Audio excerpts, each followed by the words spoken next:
மே மாத ஊழியத்தை வழங்க கோரி சென்னை பல்கலைக்கழக ஆசிரியர்கள் உள்ளிருப்பு போராட்டத்தில் ஈடுபட்டு வருகின்றனர். இதுகுறித்து எமது செய்தியாளர் ஐயப்பன் வழங்கக்கூடிய கூடுதல் தரவுகளை கேட்டு பெறலாம்.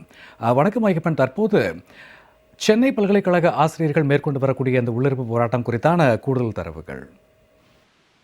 வணக்கம் சூர்யா. அதாவது மே மாதத்திற்கான சம்பளத்தினை உடனடியாக வழங்க கோரி சென்னை பல்கலைக்கழகத்தைச் சேர்ந்த பேராசிரியர்கள் 100க்கும் மேற்பட்டோர் உள்ளிருப்பு போராட்டத்தில் தற்பொழுது ஈடுபட்டு வருகிறார்கள். அந்த காட்சிகளை தான் நாம் தற்பொழுது பார்த்து வருகிறோம். அதாவது மே மாதத்திற்கான சம்பளத்தினை உடனடியாக வழங்க வேண்டி பேராசிரியர்கள் மற்றும் பேராசிரியர்களுடைய கூட்டுக்குழு உறுப்பினர்கள் அனைவரும் உள்ளிருப்பு போராட்டத்தில் ஈடுபட்டு வருகிறார்கள். வழக்கமாக ஒவ்வொரு மாதமும் இறுதி வேளைகளில் அவர்களுடைய சம்பளமானது வழங்கப்படும். அதாவது அவர்கள் வேலை செய்யக்கூடிய கடைசி வேலை நாள், குறிப்பாக அதாவது இந்த ஒரு மே மாதத்திற்கான சம்பளமானது, முடிந்திருக்கக்கூடிய மே மாதத்திற்கான சம்பளமானது அவர்களுடைய கடைசி வேலை நாள் வெள்ளிக்கிழமை 30ஆம் தேதியே அவர்களுக்கு போடப்பட்டிருக்க வேண்டும். இருப்பினும் சனிக்கிழமை 31ஆம் தேதி, ஞாயிற்றுக்கிழமை 1ஆம் தேதி, இன்றைக்கு 2ஆம் தேதி, இத்தனை தேதிகள் ஆன பிறகாகவும் அவர்களுக்கான சம்பளமானது வழங்கப்படவில்லை.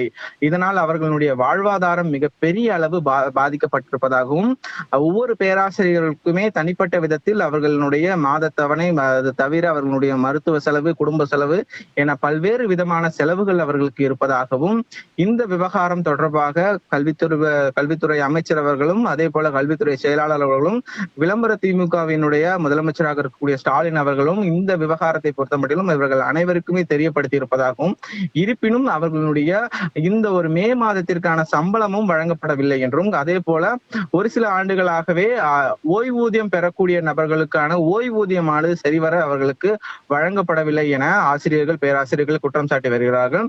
குறிப்பாக இந்த விவகாரம் தொடர்பாக எதற்காக சம்பளம் வழங்கப்படவில்லை என செயலாளரிடம் பேராசிரியர்கள் கேள்வி எழுப்பக்கூடிய பட்சத்தில் அதற்கு கல்வித்துறை செயலாளர் அதற்கு மெத்தன போக்குடன் பதிலளிப்பதாகவும், முறையான பதில் அளிக்கவில்லை எனவும், அதே போல கல்வித்துறை சார்ந்த உயர்கல்வித்துறை அமைச்சரிடமும் இந்த விவகாரம் தொடர்பாக கேள்வி எழுப்பிய ஆசிரியர்களுக்கு கிடைத்திருப்பது வெறும் ஏமாற்றமாகவே இருப்பதாகவும், அதே போல இந்த விவகாரத்தில் அதாவது தற்பொழுது விடுமுறை காலங்களாக இருக்கக்கூடிய பட்சத்தில் ஒவ்வொரு மாணவர்களுடைய அவர்கள் தேர்வு எழுதியிருக்கக்கூடிய தேர்வு தாள்களை திருத்தும் பணியில் பேராசிரியர்கள் தற்பொழுது செயல்பட்டு கொண்டிருக்கிறார்கள்.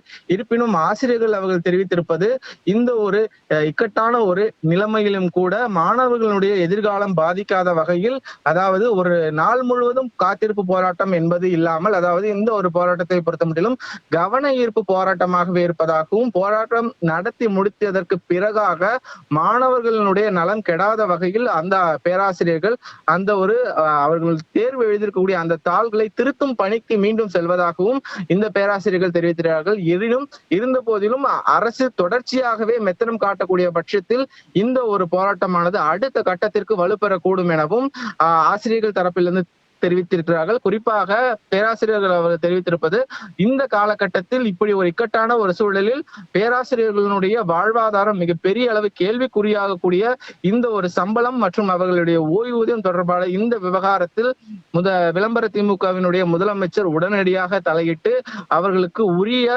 சம்பளம் மற்றும் ஓய்வூதியத்தினை வழங்க வேண்டும் என்றும், அவர்கள் வழங்கும் வரை அவர்களுடைய போராட்டமானது தொடரும் என்றும், இந்த போராட்டம் அடுத்த கட்டத்திற்கு மேலும் வலுப்பெற வாய்ப்பு இருப்பதாக பேராசிரியர்கள் தரப்பிலிருந்து தெரிவிக்கப்பட்டிருக்கிறது. சூர்யா,